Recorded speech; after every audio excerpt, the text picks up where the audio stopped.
दुनिया रे अन्य मानक ठारू चारि कदम आगरे रहिबो। केवल एही 11टी कथा मने रखि नियो।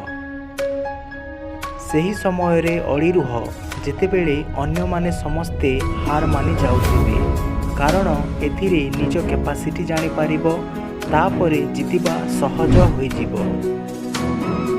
सही समय रे आरंभ कर जेतेबेले अन्य माने अनुमान लगाउथिबे, कारण जेतेबेले अन्य माने आरंभ करिवे से पर्यंत आपण सफल होई सारिथिबे। सेतेबेले प्लान बनाओ जेतेबेले समस्ते मौज मस्ती रे व्यस्त थिबे एवं निजर टाइम वेस्ट करुथिबे, कारण टाइम इज मनी। टाइम रो सठिक उपयोग कर, लाइफ रे सक्सेसफुल होई पारिबो।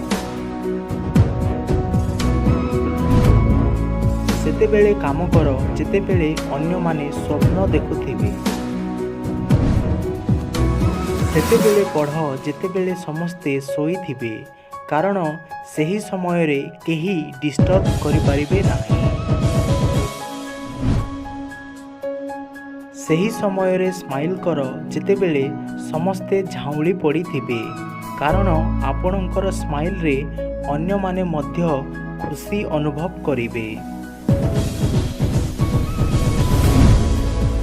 चेष्टा कर निज प्लानिंग को निज पर्यंत ही रखिबा। जदि जनाउछ ताहेले बहुत कम लोगों को जनाओ एवं डायरेक्ट सही काम को करिकी देखाओ। सेतेबेले चुप रुह आउ सुन जेतेबेले अन्य माने कथा हेउथिबे, कारण सही समय रे लोकंकर माइंडसेट बुझिबा सहज होइथाए। निज सिक्रेट्स को निज पर्यंत ही रख, अन्य काहाकू कुह नाही।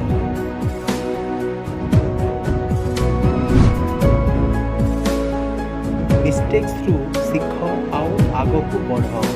ट्राए कर नेक्स्ट टाइम से मिस्टेक्स को न करिबा पाई, तेबे अन्य मानक ठारू चारि कदम आगरे रहिबो।